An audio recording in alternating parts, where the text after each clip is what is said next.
Olá, agradeço aí pela tua presença, pela tua conexão. Estamos no Célula Online e hoje nós vamos ver mais um estudo da série Coração Ardente, Alimentando a Chama da Verdade. Hoje nós vamos ver o estudo número 9, a Graça Salvadora. Hoje nós vamos trazer alguns temas aqui um pouco complexos, mas eu só vou pincelar, porque não dá para a gente entrar em detalhes, numa discussão ampliada. É melhor fazer isso na célula presencial do que aqui que a gente tem 20, 25 minutos para comentar. Então eu tenho que ser um pouco rápido, senão eu não consigo concluir. Vou dar umas pinceladas naquilo que eu acho mais importante e depois você, adquirindo a sua apostila, você pode desenvolver um estudo mais detalhado. Ok? Vamos lá. Vou ler duas passagens para a gente começar. A primeira passagem lá na Epístola de Tito, capítulo 2, versículos de 11 a 13. Porque a graça salvadora de Deus se há manifestado a todos os homens, ensinando-nos que, renunciando à impiedade e às concupiscências mundanas, renunciando. Quem é que renuncia? Eu, você. Vivamos, quem é que tem que viver na terra com uma prática cristã autêntica? Eu, você. Vivamos neste presente século, ou seja, nesta época complicada que nós estamos vivendo, de maneira sóbria, justa e piamente, ou seja, tendo o céu como referência. Aguardando a bem-aventurada esperança e o aparecimento da glória do grande Deus e nosso Senhor Jesus Cristo, o arrebatamento da igreja, que é a nossa bem-aventurada esperança. É assim que nós vivemos. Essa tem que ser a expectativa e a perspectiva da vida cristã autêntica. Outra passagem na segunda epístola aos Coríntios, capítulo 6, versículo 1. E nós, cooperando também com Deus, vos exortamos a que não recebais a graça de Deus em vão. Quem é que recebe a graça de Deus em vão? Eu. Qualquer pessoa que não valoriza a graça que nos é dada de maneira bondosa pelo Senhor.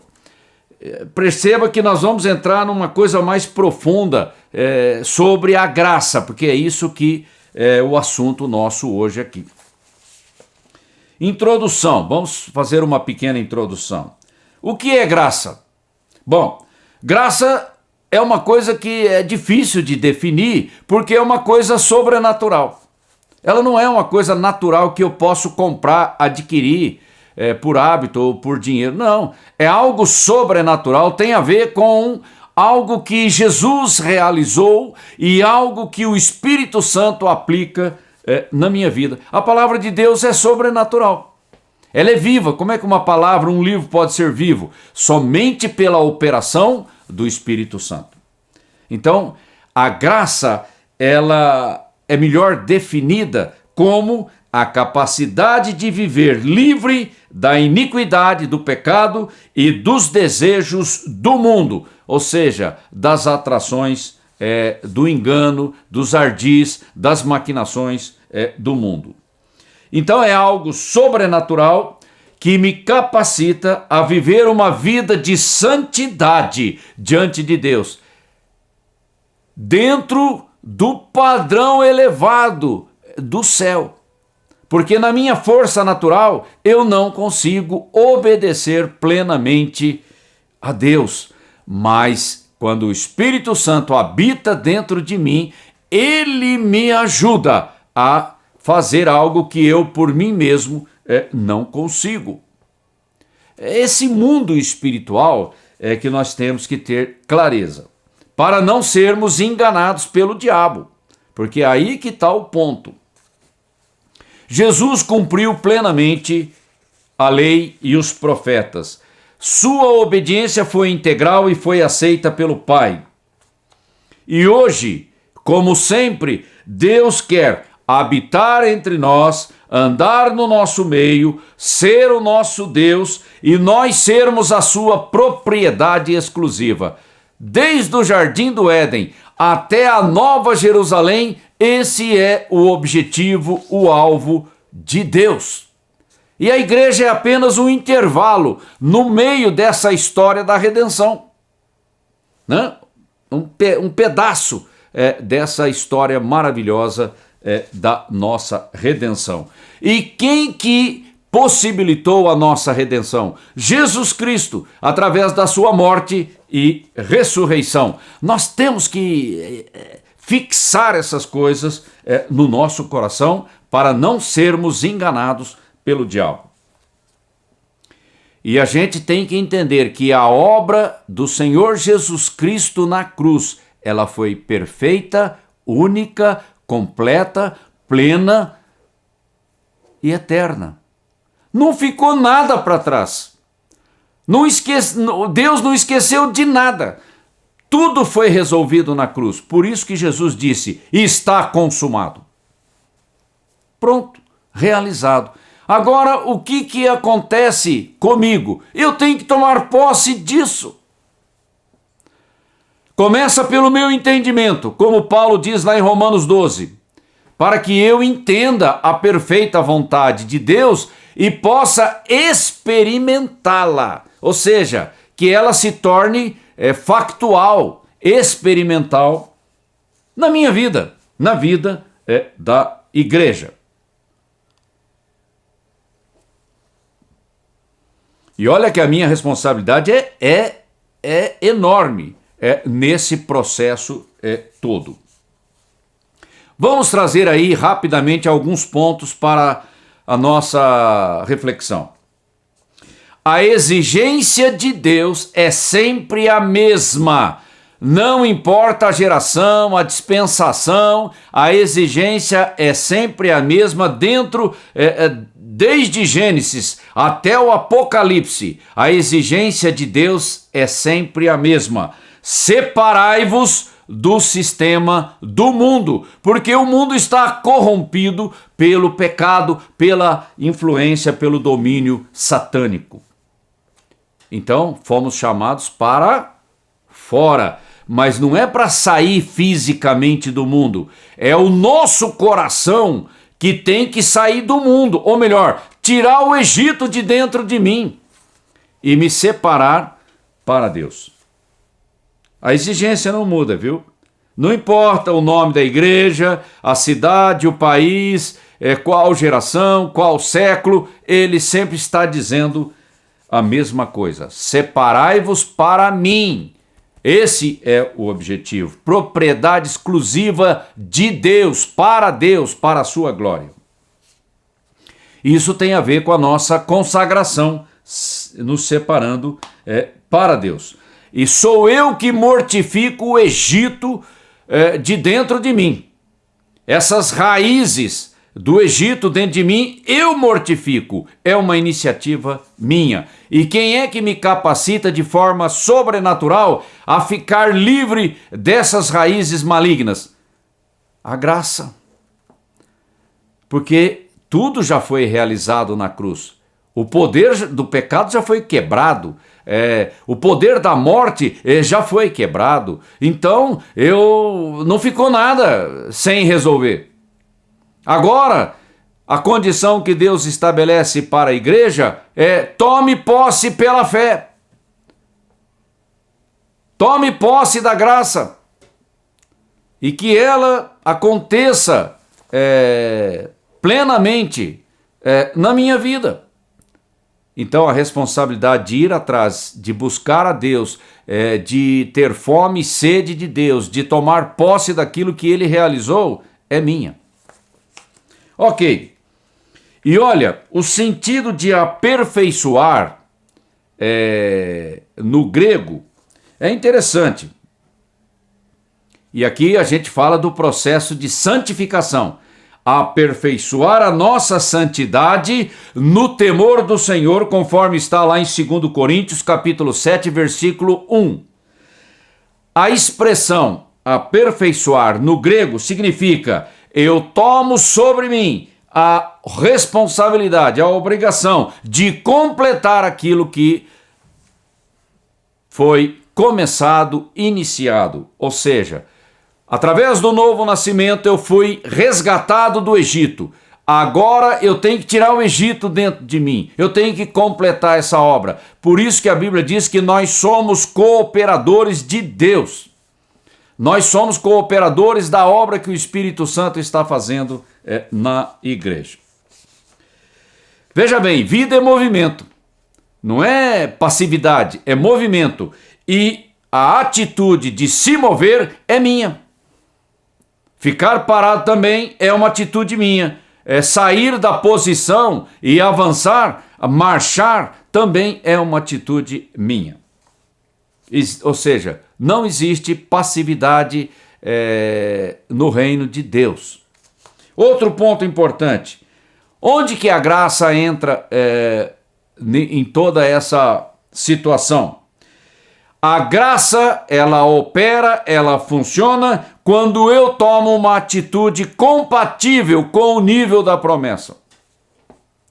Você está começando a perceber o sentido profundo, espiritual, dessas coisas que acontecem na nossa vida, da manifestação do poder de Deus na nossa vida? Eu tomo posse, eu lanço sobre Cristo, sobre a sua palavra, sobre as suas promessas, eu lanço a minha confiança e eu tomo a palavra de Deus por verdadeira e eu vou agir no nível da promessa. Isso é fé, isso é atitude e a atitude é minha. Então, quanto maior a posse das promessas de Deus, maior a plenitude da graça na minha vida. Ok? Então, não adianta ficar esperando passivamente os milagres acontecerem na minha vida. Não, eu vou atrás. Eu vou atrás. A graça só se manifesta quando eu ponho o pé na estrada.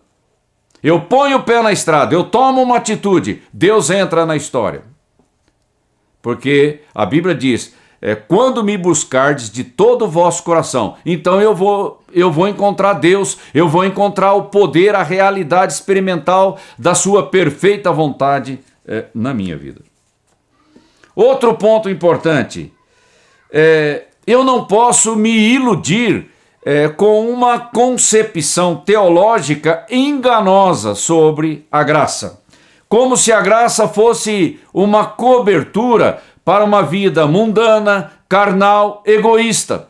Não é. Não é assim que funciona.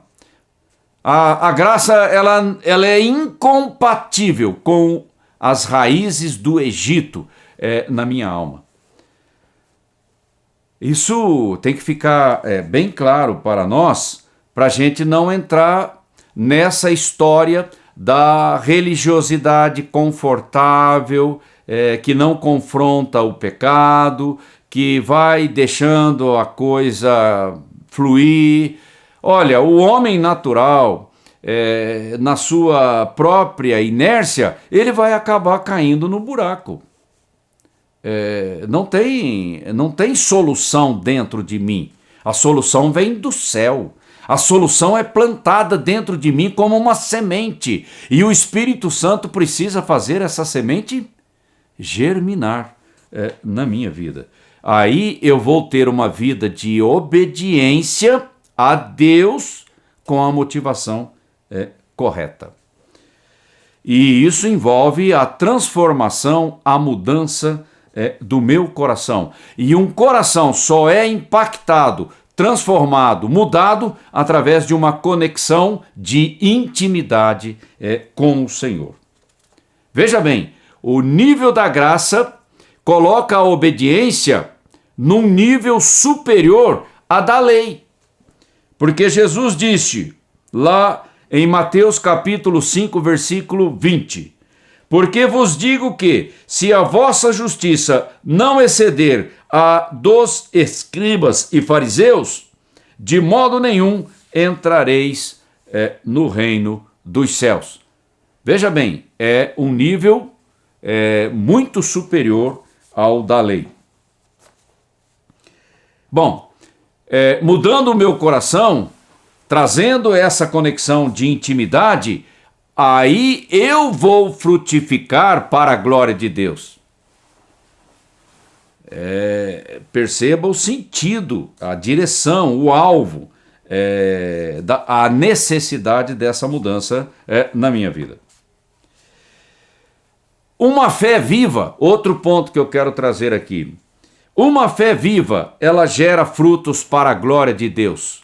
Não são frutos para agradar pessoas, para impressionar pessoas. São frutos espirituais que agradam a Deus e abençoam a vida das pessoas.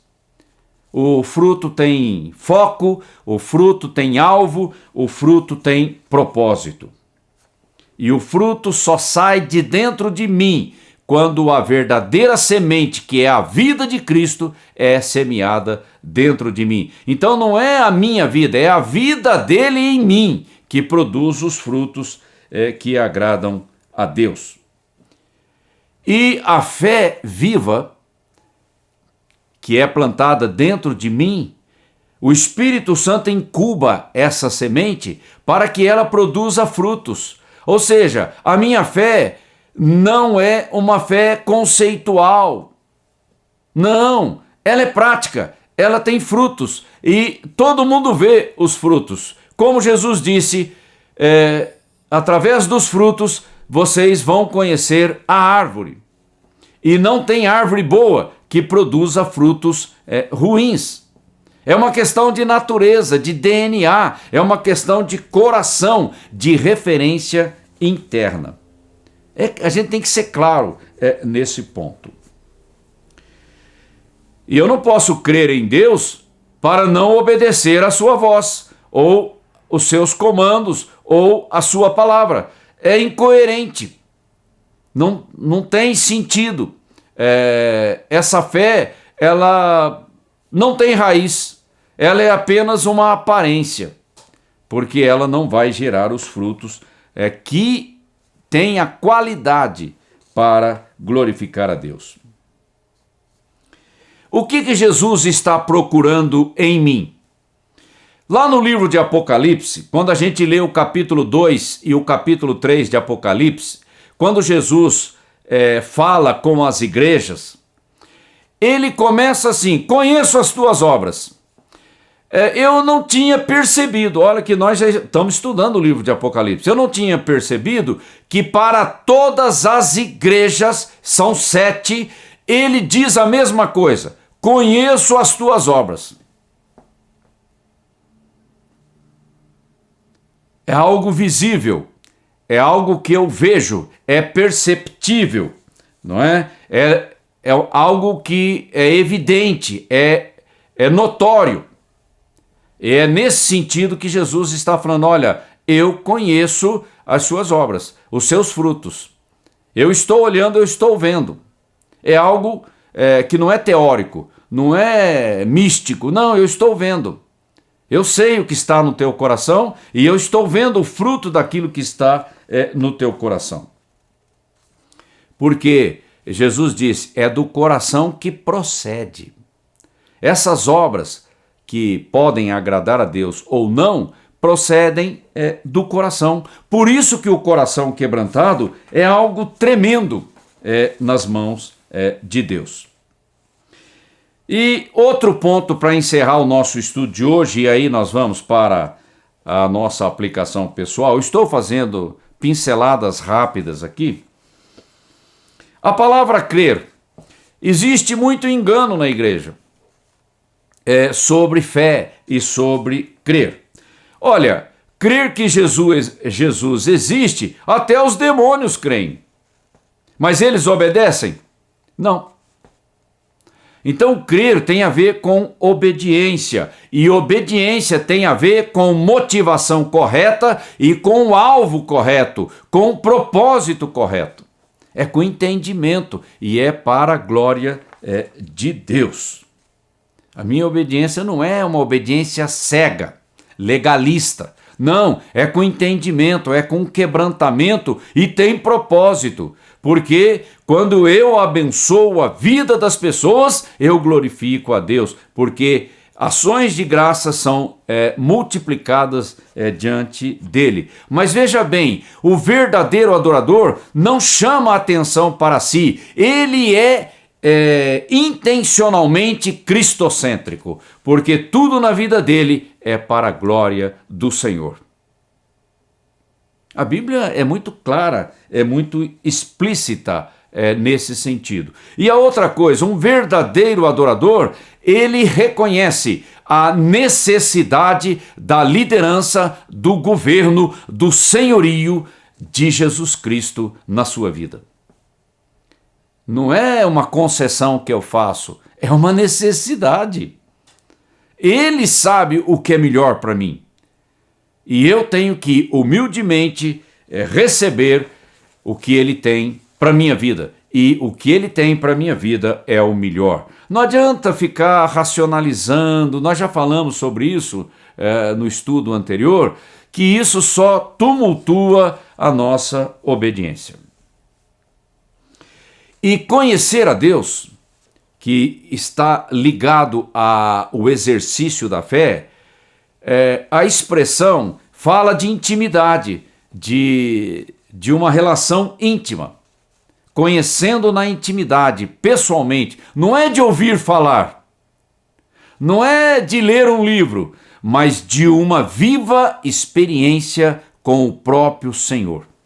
Aí a minha fé vai sendo edificada corretamente, de forma consistente, sólida, e nenhuma adversidade vai quebrar a minha fé. Nenhuma história enganosa dos demônios vai perturbar o meu entendimento.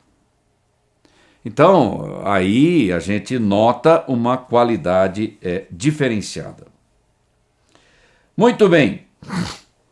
Eu tenho que prestar atenção no meu modo de viver e naquilo que eu prego, naquilo que eu ensino, para que eu não tumultue a situação espiritual da igreja.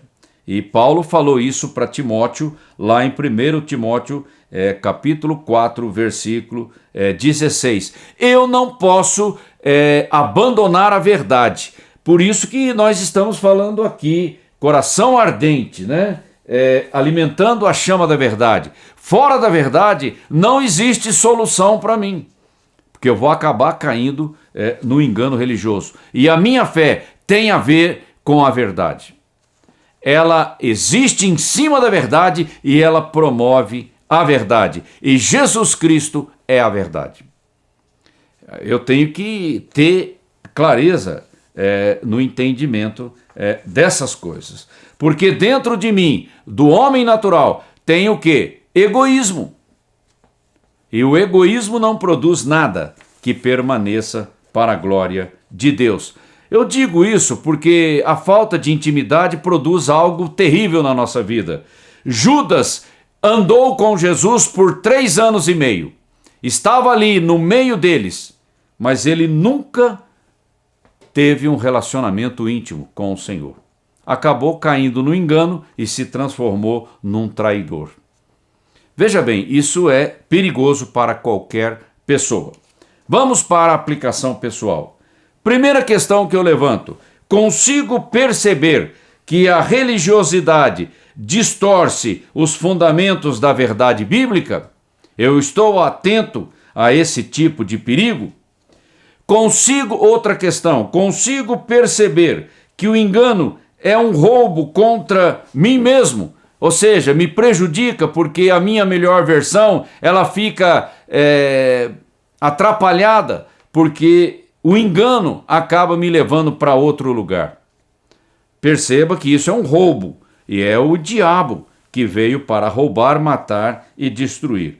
Outra questão: qual o verdadeiro interesse que eu tenho por Deus e pela palavra? É apenas uma questão de provisão ou é uma questão de intimidade?